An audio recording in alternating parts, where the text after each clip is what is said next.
종목별 대응 전략 세워보겠습니다. 오늘 유한타증권 설릉역 지점의 박진희 부장 연결해 봅니다. 안녕하세요, 부장님. 네, 안녕하세요. 오늘 시장 역시 좀 조정받는 종목들이 상당히 많은데요. 종목별 특징은 어떻게 볼 수 있을까요? 네, 장 초반부터 시장 하락세에 두드러지고 있습니다. 다시 한번 지수가 1890대 초반까지 내려앉는 모습 속에서 외국인들의 매도세 강화되고 있는 모습입니다. 일단 기관은 소폭의 방어적인 매수세를 보여주고 있습니다만은 개인들의 매수세가 좀 강하게 들어오고 있는 모습이고요. 외국인들은 좀 강한 매도세 장 초반부터 이어지고 있습니다. 코스닥 쪽에서도 역시 마찬가지입니다. 코스닥 쪽에서는 외국인보다는 기관의 매도세가 좀 강한 모습 보여지고 있는 상황인데요. 전체적인 시장에 수급 흐름을 보신다라면은 일단 제약 바이오 섹터주들이 장 초반 강하게 출발했다 지금 마이너스로 돌아서는 모습을 보실 수가 있겠고요. 정치 테마주들도 대부분 좀 약세 보여주면서 안넥 같은 경우도 급락하는 모습 보실 수가 있겠습니다. 제약 바이오의 약세 속에서 장 초반에 선전을 하던 화장품 섹터주들도 지금 소폭의 흐름이 좀 완화되는 모습을 보실 수가 있습니다. 그럼에도 불구하고 한국콜마라든지 에스텍파마라든지 바이오랜드 등 강한 흐름 계속 이어가고 있는 모습 보실 수가 있겠는데요.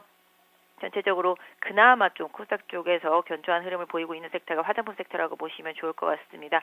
또한 지금 현재 코스닥 중에서 등락이 좀 심한 종목들 본다라면 카카오하고 로엔입니다. 카카오가 7,500억을 들여서 로엔을 인수했습니다. 로엔 급등한 상태이고요. 카카오는 장초 이후 상승폭을 늘렸다가 지금 상승폭이 줄어든 모습 보실 수가 있겠습니다. 셀트리온이 견조한 모습을 보이는 가운데 고려수 쪽에서는 종근당과 한미약품 등이 좀 약세로 전환되는 모습이고요. 시가총액 상위 종목군들 대체로 약세 보여주고 있습니다. 현대차, 삼성전자, 삼성물산을 비롯해서 하이닉스, LG 디스플레이까지 수출업종 대부분이 다 약세 보여주고 있는 모습이고요. 오늘 보험주들 동부화재라든지 삼성생명도 좀 약세, 현대해상까지 모두 약세 흐름 이어가면서 은행주들과 함께 증권주와 함께 금융업종 대체로 좀 약세 흐름 보여주고 있고요. 소비 관련주들 이마트, 롯데쇼핑, 신세계, GS홈쇼핑, CJ오쇼핑까지 모두 약세 보여주고 있는 가운데 현대백화점만 보합권 흐름 보여주고 있습니다. 오늘 화학주, 정유주 모두 약한 모습 보여주고 있고요. 롯데케미칼, 그다음에 LG화학, 하나케미칼, 특히 하나케미칼의 좀 하락세가 큰 모습 보실 수가 있겠습니다. 정유주들도 약세 이어가고 있는 모습 보실 수가 있겠고요. 대체로 SK그룹주들도 약한 모습, 오늘 롯데케미칼도 상당히 약한 모습 보여주고 있고요. 조선주들도 다 대체로 좀 약한 모습입니다만 현대미포 소폭의 약세 보여주고 있는 모습이고요. 현대중공업, 대우조선, 삼성중공업까지 모두 약세 보여주고 있습니다. 대부분의 거래소 업종 다 약세라고 보시면 답이 될 것 같습니다. 오늘 상승 섹터부터 보겠습니다. 로엔이 계속해서 좀 눈에 띕니다. 지금 호가창도 계속 불이 바뀌고 있는 상황이고요. 장중에 10만 원 딱 터치를 했다가 상한가 가나보다 싶었는데 현재는 또 빠르게 윗꼬리가 달리고 있습니다. 현재는 20% 급등 시세가 나타나고 있는데요. 이 뉴스 잠깐 좀 이야기를 해주셨죠. 로엔의 지분을 카카오가 산다. 좀 어떻게 볼 수 있는 내용인가요? 네, 일단 카카오 같은 경우는 전반적으로 엔터 사업이라든지 여러 가지 면에 있어서의 구축, 시스템 구축을 위해서 계속적으로 인수를 좀 하고 있습니다. 지금 현재 본다라면은 로엔 같은 경우가 일단 10만 원 찍고 난 다음에 직전 고점 부근이었기 때문에 전고점 부근에서 좀 저항을 맞고 매물이 좀 나오고 있는 모습인데요.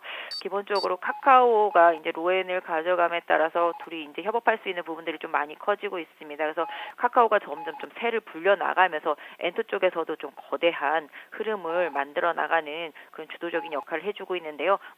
일단 자금이 많이 들고 있기 때문에 카카오한테는 초반에는 좀 물량 자금에 대한 부담이 좀 이어진다라는 점, 이런 점은 좀 약세로 카카오한테는 좀 작용할 수 있겠습니다만은 기본적으로 향후에 큰 그림을 그린다라면은 큰 그림 측면에서는 카카오의 능력 이런 부분들을 좀 더 잘 쳐줘야 되지 않을까 싶습니다. 다만 수급 부담에서는 아까 말씀드렸던 대로 자금에 대한 부담 이런 부분들을 좀 있을 수 있다라는 점 때문에 지금 상승세가 많이 줄어들고 있는 모습이고요. 로엔 하나만 놓고 본다라면은 긍정적인 부분이 좀 있을 수 있지 않을까 싶습니다. 현재 주가상으로는 일단 약 한 9만 1,000원대만 강하게 이탈하지 않는다라면은 일단 좀 보유하신 전략이 좋을 것 같고요. 10만 원 부근의 저항대는 워낙 좀 오래된 저항대이기 때문에 매물 부담이 좀 많다라는 점에서 이 매물을 받아내는데 시간은 조금 더 필요하지 않을까 싶습니다. 셀트리온도 10만 원 오늘 넘어섰다가 현재는 근처에서 약간 좀 조정 나오고 있습니다. 개인 투자자분들이 상당히 좀 관심 깊게 보는 종목이기도 한데요. 이 부분 포함해서 오늘 제약바이오의 강세 어떻게 판단하고 계신가요? 네, 셀트리온도 어떤 면에서 본다면 화장품 쪽에 약간 진출해 있다라고 보시면 되겠습니다. 방송에서 김태희가 선전하는 거 보셨다 아시다시피 일단 셀트리온도 지금 화장품 섹터 쪽으로도 같이 엮여서 흐름이 좀 나오고 있다라고 봐주시면 답이 될 것 같은데요. 역시 신고가 상태이기 때문에 일단 고점 부분에 시장만 좀 흔들린다라면 매물이 나오긴 합니다만은 일단 위쪽에 매물이 없다라는 점에서 봤을 때는 셀트리온 현재 수준에서는 한 94,000원대만 강하게 이탈하지 않는다라면은 계속적으로 홀딩하시면서 추세를 따라가시는 전략이 개인 투자자분들한테는 좀 유리하지 않을까 싶습니다.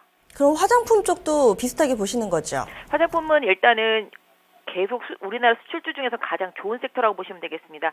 기존의 자동차, IT, 뭐 중공업 이런 쪽이 주도했던 수출 시장이었다라면 지금은 화장품이 주도하는 그런 수출 시장으로 많이 바뀌었다라고 볼 수 있겠는데요. 유일하게 수출주 중에서 화장품 섹터주들이 가장 실적이 좋다라고 알려져 있습니다. 지난 11월에도 보셔도 아시다시피 이제 12월달 지표도 나오면 답이 될 수 있을 것 같은데요. 화장품 섹터주들은 계속적으로 수출로 인해서 실적이 좀 좋아진다라는 점, 이런 점을 좀 염두에 두시고요. 지금 추세상에서도 바이오 제약의 뒤를 이어서 가장 좋다라고 보신다라면은 개별주 흐름으로 봤을 때, 테마주 흐름으로 봤을 때 코스닥 시장에서 계속 지금의 주도 흐름을 좀 이어나갈 수 있지 않을까라는 생각을 하고 있기 때문에 화장품 섹터주들은 꾸준히 조정시마다 관심 갖고 좀 보셔야 되지 않을까 싶습니다. 그리고 개별 뉴스 있었던 뭐 라운시큐어라든지 삼성 엔지니어링 이쪽은 좀 간략하게 봐주시죠? 라운시큐어도 삼성 녹스 관련해서 급등을 한 모습인데요.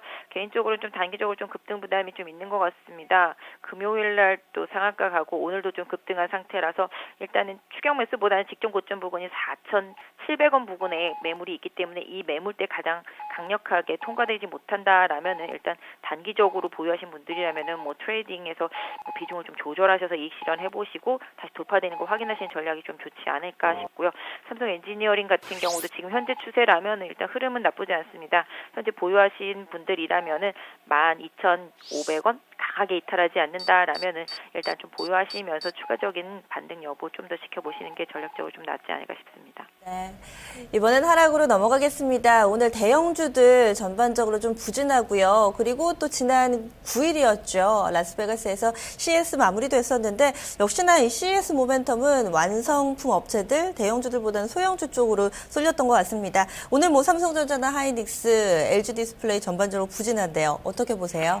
네. 일단 뭐 지금 수출주들이 다 대체로 안 좋죠. 그리고 말씀하신 대로 일단 CS 관련주들은 지난주 열리기 전까지만 좋았었습니다. 늘 그렇듯이 기대감은 열리고 나면 좋지 못하죠. 대장주 역할을 해주던 뭐 2차 전지 관련 섹터 중에 뭐 PNC 솔루션 같은 경우도 11,000원 고점 부근에서부터 시작해서 지금 21선이 깨지는 흐름으로 연결되면서 개별주들도 같이 좋지 못한 흐름 이어나가고 있는 모습이고요. 후발로 좀 움직였었던 3D 쪽이라든지 이런 쪽들도 지금 약간 좀 숨고르게 들어가는 흐름 보실 수가 있겠습니다. 그래서 전체적으로 전기차, 뭐 그다음에 스마트카 관련주들이 약간 좀 숨고르게 들어갔다라고 봐주시면 좋을 것 같고요. 자율주행차 쪽도 마찬가지가 되겠죠. 오히려 이번 CES에서 부각된 것들은 자동차용 디스플레이 쪽이 많이 부각이 되었다라고 뉴스를 보시면 아실 것 같은데요. 이런 쪽 섹터들은 조금 더 지켜보셔야 되겠지만 일단 가장 강력하게 긍정적으로 보여야 될 섹터들은 뭐 카메라 쪽이라고 보여지고 있는데요. 일단 단기적으로 워낙 올랐기 때문에 약간 조정에 들어가는 모습들이 나타나고 있어서 일단 좀 관망하시면서 시장이 좀 안정될 때까지 좀 기다리시는 전략이 좋을 것 같고요. 대형주 쪽도 뭐 이미 조정이 좀 강하게 들어가고 있죠. LG 이노텍이나 LS 산전을 비롯해서 뭐 LG 화학도 마찬가지가 됐고요. 일단 LG 전자 정도 좀 버티는 모습 보실 수가 있겠는데요. 대체로 뭐 삼성 전기도 좀 조정이고요. 그래서 전체적으로 그런 쪽 대형주들이 다 조정을 받고 있다라는 측면에서 지수가 다시 지금 1890대 초반에 있다라는 점을 좀 염두에 두시면서 1900대 회복하기 전까지는 일단 좀 관망하시는 전략이 대체로 대형주 지수 관련주 투자에는 조금 더 유용하지 않을까 싶습니다. 네. 지난주 후반에는 이 정유주들, 전반적인 화학주들 흐름 양호했었는데 오늘 SK 이노베이션을 필두로 해서 약간 좀 조정받습니다. 추세 꺾인 건가요? 아니면 좀 쉬어간다라고 판단하시나요? 네, 유가가 이제 뭐 $20 내려오는 건 뭐 초읽기다 뭐 어쩌고저쩌고 얘기들 계속 많이 뉴스에 나오고 있지 않습니까? 그러다 보니까 약간 투자 심리 위축된 걸로 보고 있습니다. 그럼에도 불구하고 일단 SK 이노베이션 그냥 기술적으로만 말씀을 드린다라면 추세가 일단은 꺾이지 않았습니다. 61선 위에 안착한 상태가 되고 있기 때문에 지금 21선 저항은 받고 있습니다만은 61선 중기 이평선의 지지력은 확보되어 있습니다. 일단 123,000원 정도를 SK 이노베이션 매매하시는 분들은 기준선으로 잡으시고요. 13만 원대 계속 돌파되지 못한다라면은 일단은 조금 숨고르기에 좀 대비하시는 전략도 좋겠습니다만은 일단은 현재 추세 자체는 아직까지는 유지가 되고 있다. S홀도 마찬가지가 되겠죠. 75,000원 기준으로 좀 봐주시면 답이 되지 않을까 싶습니다. 네. 오늘도 말씀 고맙습니다. 네, 감사합니다.